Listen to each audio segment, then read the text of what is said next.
গুমসহ মানবতা বিরোধী অপরাধের মামলায় সেনা হেফাজতে থাকা বাংলাদেশ সেনাবাহিনীর ১৫ জন কর্মকর্তাকে বুধবার আদালতে হাজিরের পর কারাগারে পাঠানোর নির্দেশ দিয়েছে আন্তর্জাতিক অপরাধ ট্রাইব্যুনাল।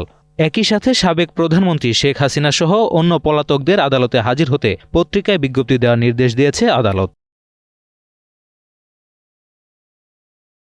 সেনা কর্মকর্তাদের হাজির উপলক্ষে পুরাতন হাইকোর্ট প্রাঙ্গণে অবস্থিত আন্তর্জাতিক অপরাধ ট্রাইব্যুনালের আশেপাশে আইনশৃঙ্খলা রক্ষাকারী বাহিনীর কড়া নিরাপত্তা ছিল ভোর থেকেই। সবুজ একটি প্রিজন বাস ট্রাইব্যুনালে প্রবেশ করে সকাল ঠিক 7:15টার দিকে। এরপর একে একে গাড়ি থেকে নামানো হয় সেনা কর্মকর্তাদের। তাদের সবাই ছিলেন সাদা পোশাকে, কারো কারো মুখে ছিল মাস্ক। শুনানি শেষে চিফ প্রসিকিউটর তাজুল ইসলাম জানান, 3টি মামলার মোট 15 আসামিকে গ্রেপ্তারের মাধ্যমে ট্রাইব্যুনালে হাজির করে আইনশৃঙ্খলা রক্ষাকারী বাহিনী। পরে তাদের গ্রেপ্তার দেখিয়ে কারাগারে পাঠানোর নির্দেশ দেন ট্রাইব্যুনাল। এছাড়া সাবেক প্রধানমন্ত্রী শেখ হাসিনা সহ পলাতক আসামিদের হাজির হওয়ার জন্য 2টি জাতীয় পত্রিকায় বিজ্ঞপ্তি প্রকাশের নির্দেশ দেওয়া হয়েছে। পরবর্তী তারিখ 20 নভেম্বর ধার্য করা হয়েছে এবং এই মামলায় শেখ হাসিনা সহ জেনারেল তারিক সিদ্দিকী সহ যে সমস্ত আসামি পলাতক আছেন তাদের বিরুদ্ধে পত্রিকায় বিজ্ঞপ্তি দিয়ে হাজির হওয়ার জন্য নির্দেশ দেওয়া হয়েছে। আগামী 1 সপ্তাহের মধ্যে এই পত্রিকায় বিজ্ঞপ্তি দিয়ে তাদের হাজির হওয়ার জন্য বলা হয়েছে।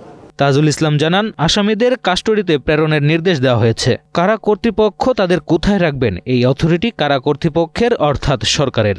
তাদেরকে কাস্টডিতে প্রেরণের নির্দেশ দেওয়া হয়েছে। কাস্টডিতে প্রেরণ মানে হচ্ছে কারা কর্তৃপক্ষের অধীনে তারা চলে যাবেন।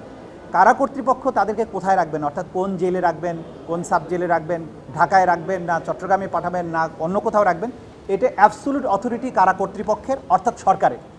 আদালতের কাজ হচ্ছে তাদেরকে কাস্টডিতে পাঠিয়ে দেওয়া। কাস্টডিটা মেনটেন করেন রাষ্ট্র বা স্বরাষ্ট্র মন্ত্রণালয় অথবা মোর স্পেসিফিক্যালি কারা অধিদপ্তর। সুতরাং কারা কর্তৃপক্ষ তাদেরকে কোন কারাগারে রাখবেন সেটা তারাই নির্ধারণ করে। এদিকে জয়েন্ট ইন্টারোগেশন সেলে গুমের অভিযোগে আরেকটি মামলায় 13 আসামির 3 জনকে হাজির করা হয়। তাদের বিরুদ্ধেও একই আদেশ দেন ট্রাইব্যুনাল। একই সঙ্গে পলাতকদের হাজিরে পত্রিকায় বিজ্ঞপ্তির নির্দেশ দেওয়া হয়। যে সমস্ত আসামির বিরুদ্ধে মামলা হয়েছিল তাদের মধ্যে 13 জনের বিরুদ্ধে মামলা হয়েছিল, তাদের মধ্যে 3 জনকে আজকে হাজির করা হয়েছিল, বাকি 10 জন পলাতক আছেন।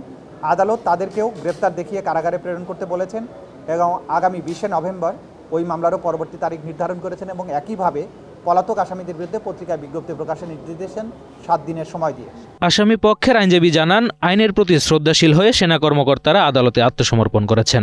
সেনা সদরের আদেশে সংযুক্তকৃত 15 জন অফিসার আইনের প্রতি শ্রদ্ধাশীল হয়ে আজকে ভলান্টারিলি স্বেচ্ছায় আন্তর্জাতিক অপরাধ ট্রাইব্যুনালে সারেন্ডার করেছে। গত 8 অক্টোবর অভিযোগপত্র গ্রহণের পর ট্রাইব্যুনাল অভিযুক্তদের বিরুদ্ধে গ্রেপ্তারি পরোয়ানা দেন এবং পরোয়ানা বাস্তবায়নের নির্দেশ দেন পুলিশ মহাপরিদর্শককে। এর 2 দিন পর গত 11 অক্টোবর সেনাবাহিনী অভিযুক্ত 15 কর্মকর্তাকে সেনা হেফাজতে নেয়। Sanjit Hasnat, green TV, Dhaka.